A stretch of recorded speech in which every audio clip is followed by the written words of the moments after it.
Hey, what's up everyone? Wondrous Lantern here gaming, back with another tips, tricks, things you may not have known. On today's video, I'm going to be talking about the wire glitch and how to make really cool walls like this. You can literally make any of these walls and these customizations. Check out my back wall here, all with what I'm about to show you. And I'm pretty sure that the method that I have come up with is pretty much the most precise and simplest method, so don't go anywhere. Alright, so now I'm at my first wall where I'm going to try and show you how to do the glitch. As you can see, I already have done it on this wall, I've done it on the other wall, I've done it all around, I've also done it on some of this wall, but to show you, this is not attached to this glitched area, and let's say I want to start right here. So first you want to do is go into your first person. I would highly recommend never doing this in third person, so first person mode. Then you want to go to your build mode. Now what I like to do is I come down to these thin timber walls, press whatever it is there, the variance button. On mine it's X, on yours it could be a totally different button, but essentially what you want to do is open the variance up to see what you can do. You want to go for the mid one because it doesn't have any of these other details that could hide what I'm about to show you. But first, before we place those down, we're going to have to decide where you want to start. I want to start the glitch right here. So I'm going to delete this and delete this, and I'm going to go back down to my thin timber walls from earlier, and I'm going to go to thin timber wall mid. I'm going to place down 1, 2, 3, and this one is kind of tricky sometimes. Oh, let me delete that and that, because sometimes for some reason walls above thin walls don't play nicely. Okay, then what you're going to want to do is you want to go to either the top right, top left, doesn't matter which one, and whichever one you want to do to change color, you change it to a darker color. I like mahogany. You could change the other one to probably pine if you want a more contrasting, but you can just leave it on the default. Then we want to go to the bottom right and color that the dark pigment that you colored before. Okay, so we got mahogany, pine, pine, mahogany. You want it to look like this. You don't have to have it exactly like this. Like I said, you can invert the colors where that's pine, that's mahogany, that's pine, but it doesn't really matter as long as you have a diagonal kind of pattern. The reason why you want this pattern is it's a lot easier to aim precisely where you want to place your wall. So for me, I want to place down this timber framed glass panel. So what I'm going to do is I'm going to hover over it and click on it, okay? You want to see if it's... There you go. It is selected. All right, so I'm going to press Q. You want to make sure before you actually do the official placement, make sure your aim dot is at the center. I do this before the wire glitch part, because the dot seems a little bit more precise than just trying to use this indicator as to where your center is. So once you have your center, which my dot is right here, all I have to do is press Q. And the wire glitch really requires precision and timing, and I'm going to be honest with you, I'm not always 100% perfect with it, so I'm going to try it now, and if I don't do it in the first shot, then I will show you my steps on how I actually do it after a failure. Okay, so right there you see it didn't work. I'm going to go back. I find that going back into the build menu and reselecting it helps. All right, go back to the build menu. And what you want to do essentially, I know that there are other videos that kind of cover this, and as you can see on my screen, it is recording what I'm pressing, and I'm sorry I didn't tell you this, but essentially what you want to do is press down your wire placement button, which on mine is Q, as you can see me pressing right there. And what you want to do is you want to place it. You want to click the placement button, which on PC is the left mouse button. I don't know what it is on consoles. I think it's R2 on PlayStation and it's right trigger on Xbox, but I haven't played those in a long time, so I can't tell you which one specifically is the definitive button. But essentially what you want to do is you want to make sure that you press down Q and the placement roughly at the same time, preferably the Q a little bit first, like a millisecond beforehand. And sometimes it works and sometimes it doesn't. All right, try one more time.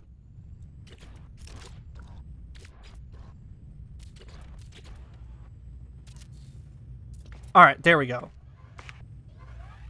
And I have found what really helps is when you're doing it, sometimes you want to hold down the Q button or the wire button longer than the placement button, because for some reason, I don't know why, but it helps me with the timing versus if I was to just press Q and then the placement button.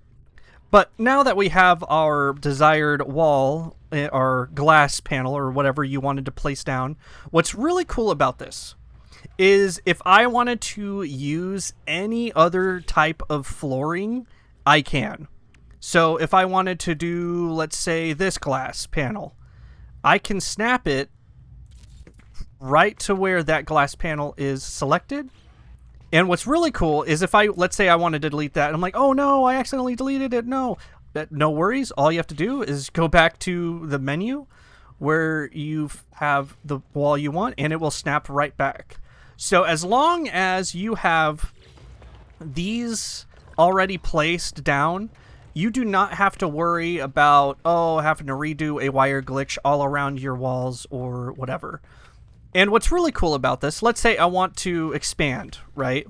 Let's say, I want to add on another wall to this. No worries. I can just build a wall here, wall there, wall there. It's not going to look pretty because I'm just doing an example. And look at that. It's awesome. Now, the one thing about this method is obviously you can't push the wall back. So if you do expand a wall one way, you are going to have to sacrifice one wall because you can't really move these sideways. See, as I'm trying to like snap this sideways, even if I got rid of that, and let's say I want to get rid of the back here. So the only thing that should be snappable should be this wall, but see, I can't, there's no way to get it to go sideways. The only reason why this is sideways is because I already have a wall here, but I digress. And that's pretty much it for what I was doing and why I wanted to show you these walls and how to perfect it, because at first I started off with this wall over here, which I really like the way it looks, Legend of Zelda fans anyway. And I really wanted to share with you how to make it as precise as possible, because I messed around with a lot of things and a lot of different methods. And when I was first getting into it, obviously I did the basic, okay, place down your wall. And what they would do is then they would say, what wall do you want to use? Let's say I wanted to do that glass again. And even if I wanted to be as precise as possible,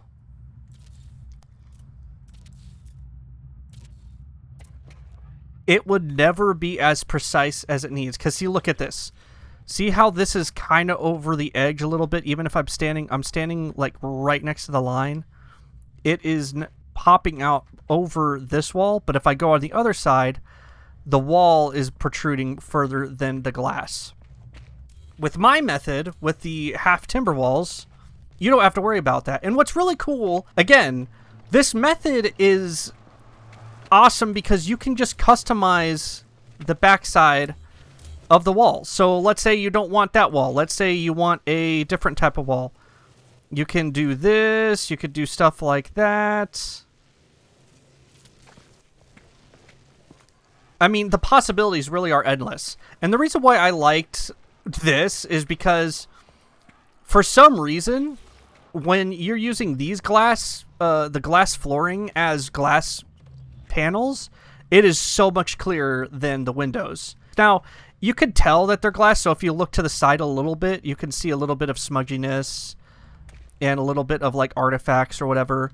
But if I was to place down a window, and I tested it out myself, the window is a little, it has those like weird scratches, those weird cuts. I mean, for instance, here, let me delete these, and I will put up a windowed wall just to show you. So, see how I get close? You see those like cuts and scratches where it's very obvious, oh, this is glass?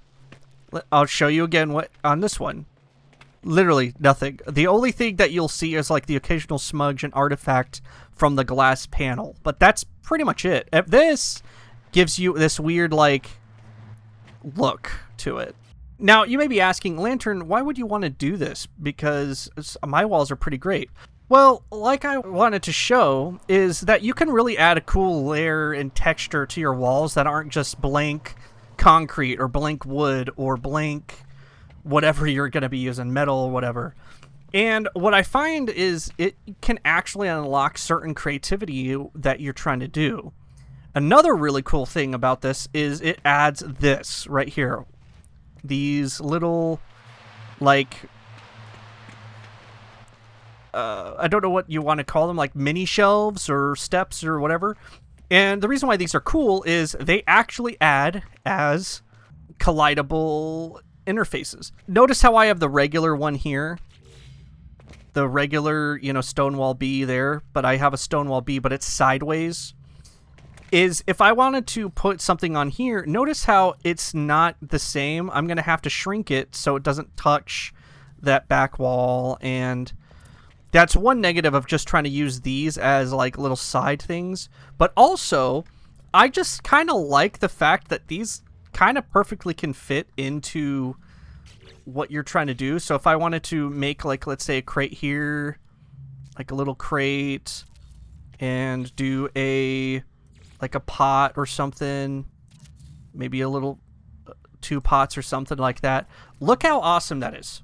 Versus if I wanted to do all that here, I would have to like shrink down a lot of the items. Sometimes it would look very unsafe, like it's not balancing right. You definitely couldn't do what I just showed you with that crate with the same size. So your crate would be, you know, pretty much laughable at that point if you're going to try and do something like that. Just really cool stuff like that. And you could also do things like this. Let's say you want to do an archway, but you customize it yourself. So yeah, there you go. You could do your little glass panels, or your essentially your floors that are walls, and then you could add the triangle flooring that I did here.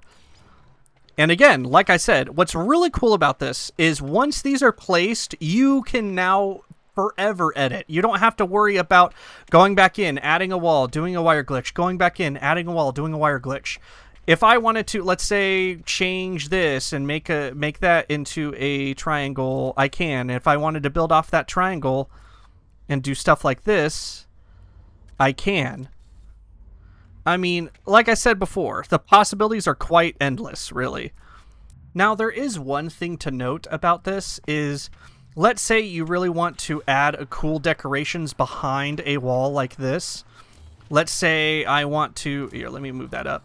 Let's say I want to add a, like, cool little rug, like have it, like, hanging, and then have another one down at the bottom right.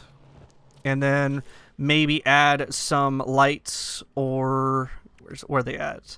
Oh, these lights, like if I wanted to add a wall light there, wall light there, wall light here, and then another wall light here, right? And let's say you want to cover it with one of those walls. I mean, there you go. Let's say you want to cover it all around with these little half walls, as we've got before. Make those little stepping stones. So there you go. It's more closed off, and it actually looks like it's a cool wall decoration. It looks cool, but one thing to keep note of, if you delete this wall, all of those decorations on that wall will get deleted. Watch. So that's just one thing to keep in mind. It's really cool to have these off as like displays and like have a glass thing for texture. But keep in mind, if it is on the wall and you place another, like the floor above it, like this, and then you delete that floor, it will delete the stuff on the wall. Another cool thing that I found with this, and this was actually while I was trying to make this video and thinking about what to do, I actually decided, what if I made one of those really cool, like, glass floors, but it's not like how it is in the game where if I wanted to do a glass floor, I would not be able to do this. But because these are technically walls, I mean, this is technically a glass wall. Look how it says right there. It says large timber triple window, which is essentially this thing. Oh, why can't... Okay, there we go. It's essentially this thing, but that's the proper orientation. This, I have it on sideways because, lo and behold, these are floors, and those are the walls. So I'm essentially tricking the game into believing that this is just a sideways functioning room, but to our eye, it just looks like a cool, like, little area. But look at that. We got our plants. We got, like, a tattered little flag down there. We got some lights down there. Yeah, just honestly, I can't really even tell you all the stuff to do for this because this is No Man's Sky, and creativity is part of the name of the game. So honestly, I would love to see what everyone creates with this method that I taught you, because it's been very awesome to go all day trying to figure out how I wanted to decorate, what I wanted to decorate with, and it's really awesome. Anyway, I hope you guys have a great day, enjoyed. If you liked the video, please like, subscribe, leave a comment. See if you want to show me what you have come up with. Yeah, leave a comment, like a link to your video or something like that, or whatever, and I will check it out. Anyways, hope you guys have a great day, and as always, stay wonderful.